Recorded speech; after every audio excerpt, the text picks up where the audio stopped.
Bocht. Come on, come on, come on, come on, come on, come on, come on, come on, come on.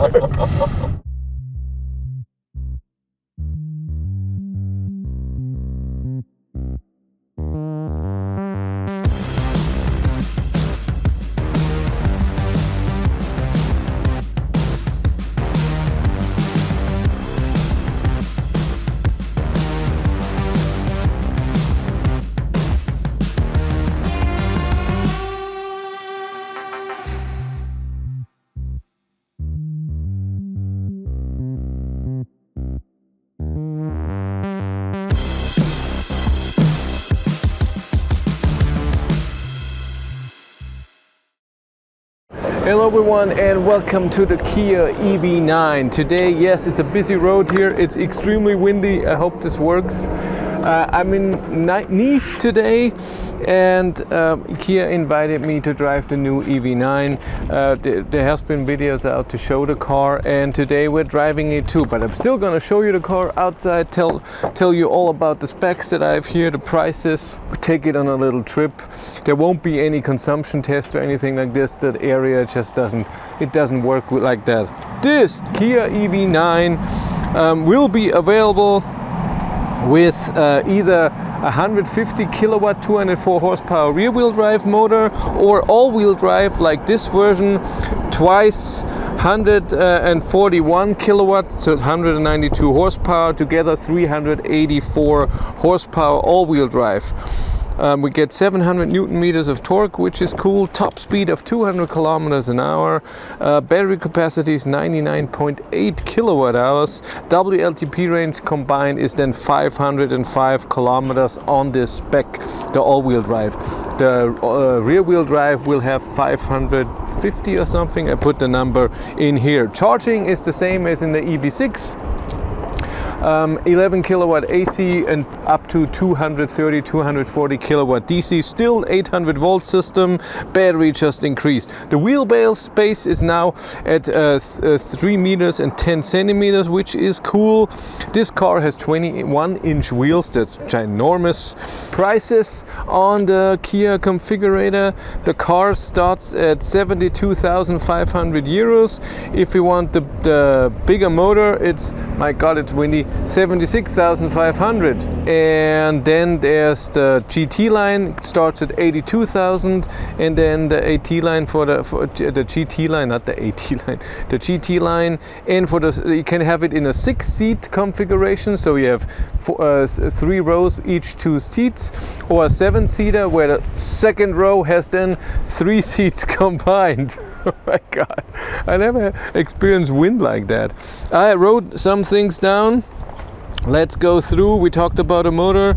The seats can be turned in the 6-seater version, and we're going to try that. I'm going to show you. You can turn the rear seats towards each other. I love that. They say charging takes 24 minutes from 10 to 80%. Oh yeah, they increased the battery density by 8%. So per weight and per volume. Car has of course vehicle to load, so you have inside a 250 volt plug, and you can put it on the charge system that I'm going to show you, of course. But it also will have vehicle to house, vehicle to grid, and vehicle to building. The car is ready for it. It doesn't work yet, and you need a special infrastructure. So for example, the car can be charged when the prices are cheap, and then you can give off the energy to the grid or to the house when the prices are expensive. Plug and charge is also now available in the Kia EV9. We have a digital rear view mirror. You can switch, like the Nissan Ariya or the Renault Megane E-Tech have that too. And the camera I'll show you is all the way on the top. It looks a bit weird. And you can also have this car with side mirrors that are digital. Android Auto and Apple CarPlay will come wirelessly at the end of this year on a new update. They said most likely to the other cars as well. So let's start in the rear. We have our gigantic trunk, and we have trunk closing and locking, and you know I love this. We can see our first seats here, and those you can put down via the button here, third row. So when I do third row left, it goes forward with the motor. The one on the right just falls forward. So the second row, I can press this button, it just falls. And since there's something on it, it won't fall.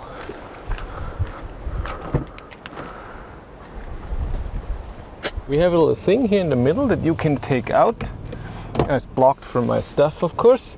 Where are all the charging thingies? Seat heating, seat cooling. We have this, if you don't need the sun in there.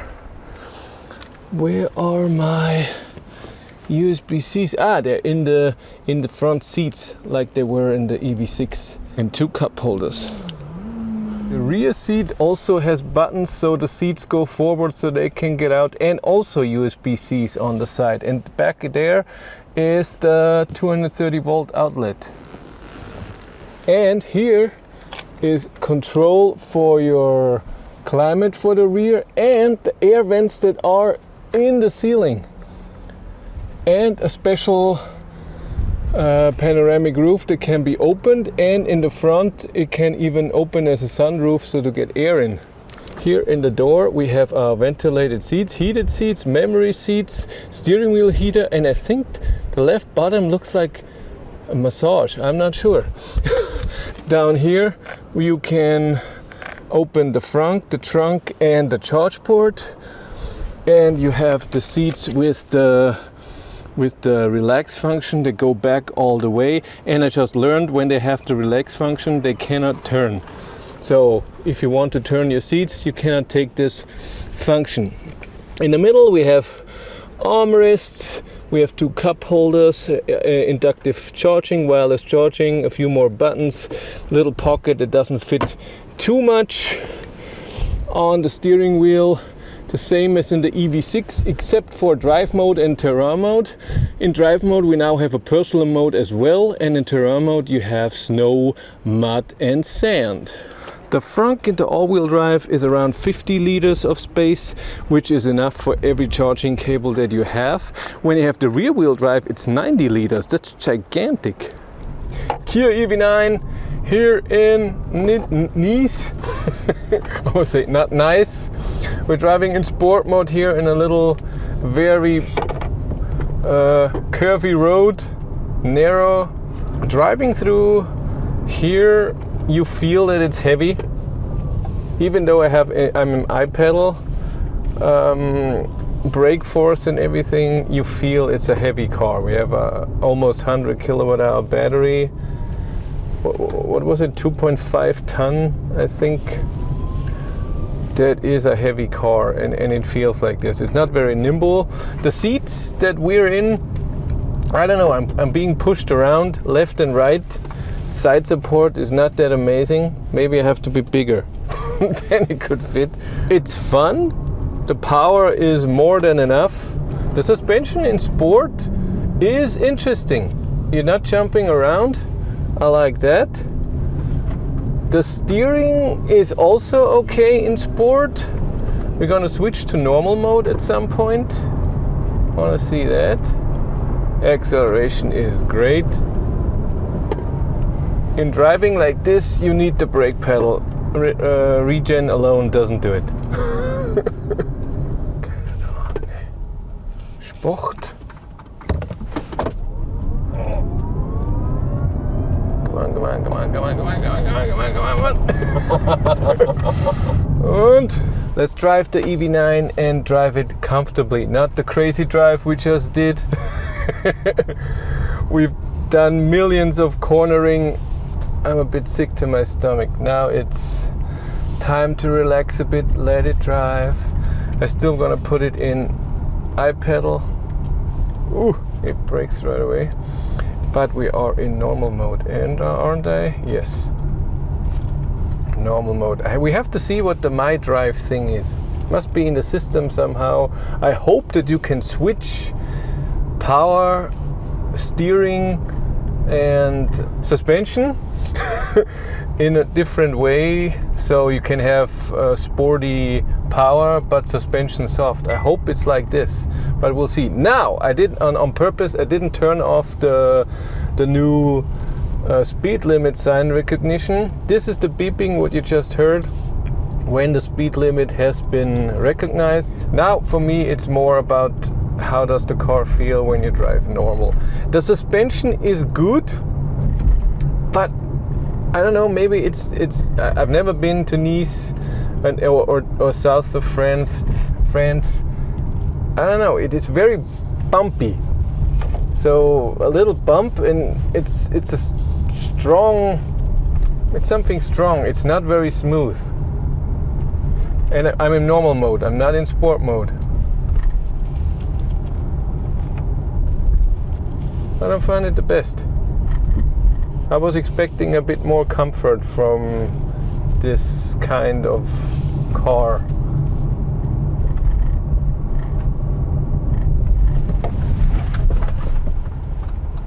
This just turned from green to red and then back, right? Instantly, yeah. Ah. I wasn't wrong. I saw that. The steering.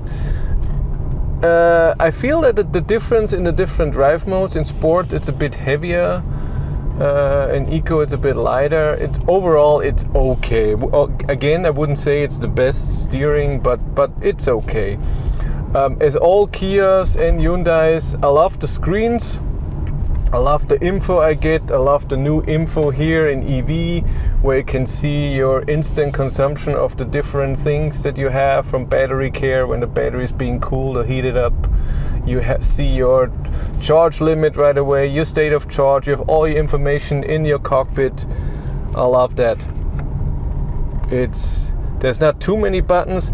What I don't like about Kia and Hyundai at the same time, it seems like every car has the button somewhere different. So where the EV6 had here a thing to switch around, and then an extra thing in the middle for seat cooling, seat heating, now it's in the door. And the new Hyundai Kona, for example, had it before up here, now it's down here. It changes with every generation and with every car. So you have to look for your thing all the time. Those favorite buttons here, the home, it's a good idea, but I find you have to press it pretty hard. And I don't want to be too negative, because all the positives I have said a million times with the Kia EV6 or the Hyundai Kona. There's so many positives with this car. The charging, that's a nice Rolls Royce. The overall layout, I like it a lot. That I have a cockpit, that it shows me so much information. The regen, best regen on the planet. Still, when you turn on the car, iPedal or no regen at all, you cannot have. It will be at 1 or in 3. You have to switch it by yourself. But now it doesn't beep anymore. In the Ioniq 5, Ioniq 6, it still beeped every time you put iPedal on. That's gone. The same is when you put the car in drive, when you don't have the seatbelt on in that second. Not when you put it in drive, when you turn it on. This is gone as well. The turn on button on the gear change is so misplaced. I'm sorry. That's perfect when the steering wheel is in a perfect straight position, but what if it's weird when I parked in a crooked thing? Then I have to go around somehow and feel where the start-stop button is. The car is gigantic, but it doesn't feel inside as gigantic. Outside, yes, it looks big. When you drive it, you feel that it's big and heavy, but it doesn't look like it's inside. The interior doesn't feel very big. So the exact opposite to the Ioniq 5, where the Ioniq 5 looks outside like a normal car, and inside it looks like you're in a hole. But you have everything you need, and you can even put on your driving screens while driving, front or rear, if you want to see who's driving behind you and who is that. If this is important to you. No, there's a lot of stuff that's really, really good. If you need the space for 6 or 7 people and you want to drive comfortable, I think this is a good choice, especially with that amazing charging power. I'm expecting the same range, maybe a bit more range, but not too much more range than the EV6, just because it's a gigantic SUV where the EV6 is more of a crossover. Yeah, but that's it for me. Thank you very much for watching. Have a great day and take care. Bye.